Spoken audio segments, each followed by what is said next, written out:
All right, so first up, anyone that has a small homeschooled youth group. This is right up my alley here.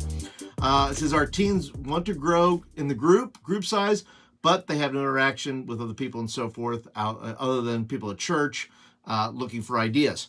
Well, that is quite a few of my students. Well, it's in between homeschool, private school, and public school, and it's a third probably for me. But I've had other youth groups where it was almost 50 to 70% of the students that I had were homeschooled. And so I think we begin with the premise of why. I know why we want the youth ministry to grow. I understand that. The question is there a pressure to grow? In other words, is your senior pastor or board members or whoever it may be, is it a pressure to grow that I have to grow and all I have is homeschools to work with? Or do I have, in this case, the question is, I have teens that want to grow the group, but they are homeschooled. And so I think it's a matter of, I think you got to work together with parents and your pastor on this, because, pastors who want their youth groups to grow, possibly unaware of the dynamics that you're working with. I was unaware in some of my youth groups. I was unaware that I had so many homeschool students. Once again, it's part of us in our brains as youth workers saying, well, everybody's, of course, everybody's on the same page here, right? And that is not always the case. First of all, you may want the youth group to grow and they may not want it to grow. And in weird cases, maybe you don't want it to grow and they want it to grow. I don't know. But what I do know is that I think you have to get everybody on the same page. If you're talking about this kind of dynamic, because there are some parents, if you ask them if they want the youth ministry to grow, they might not. And so they're not going to be helpful in that way. And then you have some students that might not. So I think you have to find a consensus between your public school students, your homeschool students, your parents, your pastor, because a lot of this is gonna, I've tried to grow youth groups where they did not want the youth group to grow. That's just the way it was, because of those kids that would get brought in. And I'm like, what are we doing here? What do we, we're not on the same page.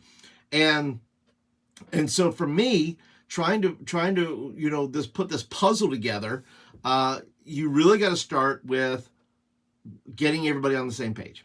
That's where I say you have to start. And you have to, if everybody does get on the same page, say, yes, we want the youth minister to grow. We just don't want, bad elements. And I agree. Listen, there's certain dynamics that your youth group can handle, and sometimes it can't handle.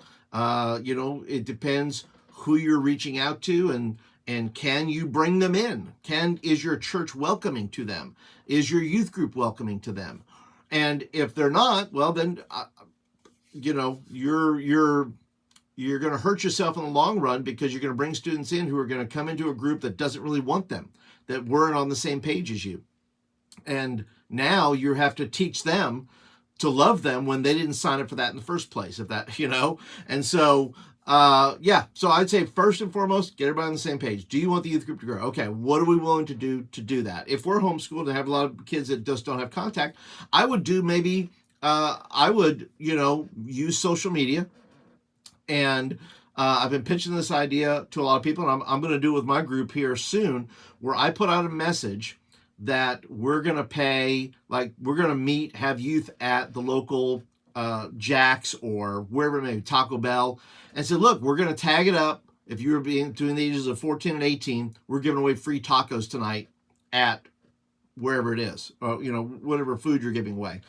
And then when those students come in, you're going to pay for whatever, you're using church credit card or cash, whatever you're doing. And then you're going to swipe that, and you're going to pay for them, pay for their food, and then give them some information and just say, hey, would love for you to come to youth next week. Or have adults there with you that are participating with you that can engage in conversation with these students. They come and say, hey, we'd love to just talk to you for a sec.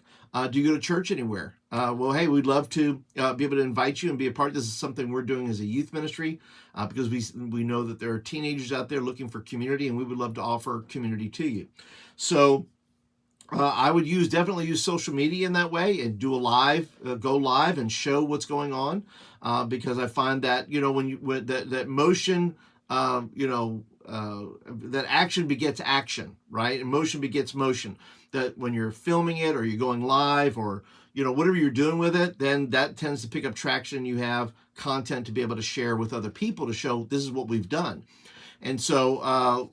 Yeah, I would just say, look, if you're dealing with a youth group that is predominantly homeschooled, number one, get everybody on the same page, pastors, parents, students.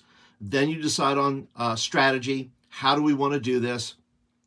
Whether that's doing a live event at a restaurant somewhere, giving away free food, or service projects where students go out and help, maybe help organizations to kind of put themselves out there and kind of declare what kind of church we are and what kind of youth group we have, or it's just going to be places where kids are hanging out, and you got to go to those places, and students have to be willing to go there as part of their journey and as part of their discipleship journey. Okay,